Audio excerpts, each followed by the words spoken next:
महाराष्ट्र विधानसभा चुनाव में महायुति की शानदार जीत हुई। महाराष्ट्र विधानसभा चुनाव के नतीजों पर बात करते हुए शंकराचार्य स्वामी अभिमुक्तेश्वरानंद ने कहा कि इतिहास में आज तक इतनी बड़ी जीत किसी पार्टी या गठबंधन की नहीं हुई। ये पता इसलिए नहीं चला क्योंकि यहाँ पर दैवीय शक्ति काम कर रही थी। गड़बड़ी वाली बात तो अलग है, उसका तो प्रमाण दे करके ही कहा जा सकता है।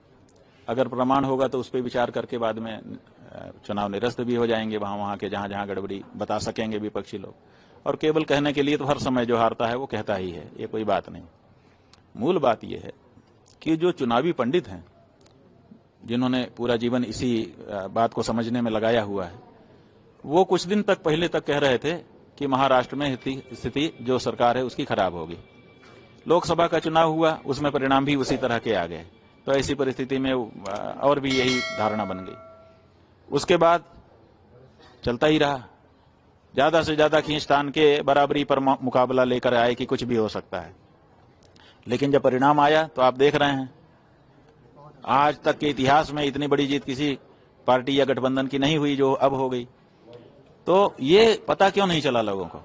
इसलिए नहीं चला क्योंकि यहां पर दैवी शक्ति काम कर रही थी, और दैवी शक्ति जब काम करती है तो मनुष्य उसका आकलन नहीं कर पाता है।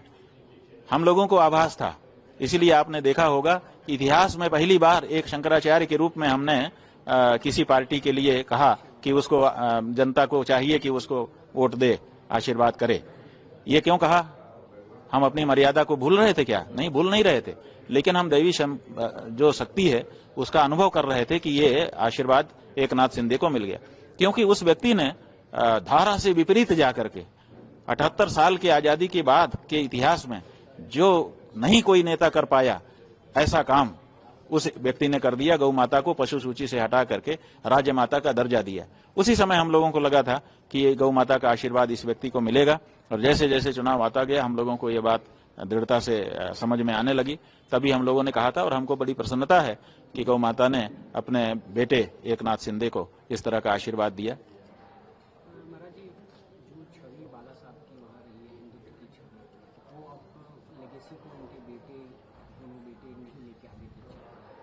देखिए, वो बेटे नहीं लेके चल पाए वो अलग बात है, लेकिन महाराष्ट्र की जनता है और बहुत सारे दूसरे लोग हैं जिन्होंने जो शिवसेना की अपनी धारा थी उसको बरकरार रखा है, और इसीलिए महाराष्ट्र की जनता ने उनको भरपूर प्यार भी दिया है, 57 सीटें दी हैं।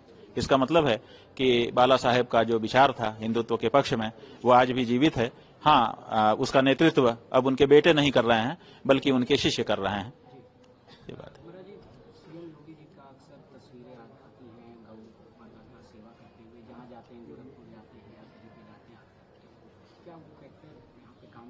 देखिए, बात यह है कि फोटो खिंचवा लेने से, जैसे कोई किसी भी पद पर हो वो गाय के साथ फोटो खिंचवा ले, दुलारता हुआ, पुचकारता हुआ, तो वो फोटो तो जाता है।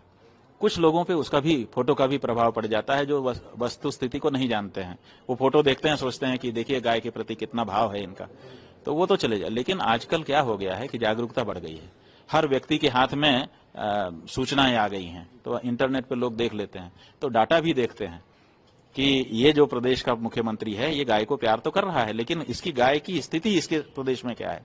तो जब वो इंटरनेट पे जाते हैं तो देखते हैं कि जितनी गौशालाएं हैं सब जगह बदहाली है, गायें मर रही हैं, उनकी देखरेख नहीं हो रही है, चारा नहीं मिल रहा है, भूसा नहीं मिल रहा है। उसके प्रदेश में जगह जगह कटीले तार लगाए गए हैं जिससे घायल हो रही है, करंट लगाए गए हैं, मारा जा रहा है, पीटा जा रहा है, और डीएम के तहसीलदार के कार्यालय में गायें घुस रही हैं, लोग घुसा दे रहे हैं, माने इस तरह से अपना वो दुख दिखा रहे हैं। और साथ ही साथ जब और डाटा देखते हैं तो पता चलता है कि यहाँ पर तो 50 बूचड़खाने चल रहे हैं, यहीं से सबसे ज्यादा निर्यात हो रहा है गौमांस का। तो जब ये सब देखते हैं तो उनको पता चल जाता है कि ये आदमी बड़ा मक्कार है, बड़ा झूठा है, फोटो अलग तरह का खिंचवा रहा है और काम अलग तरह का कर रहा है, तो उनके मन में नफरत फैल जाती है।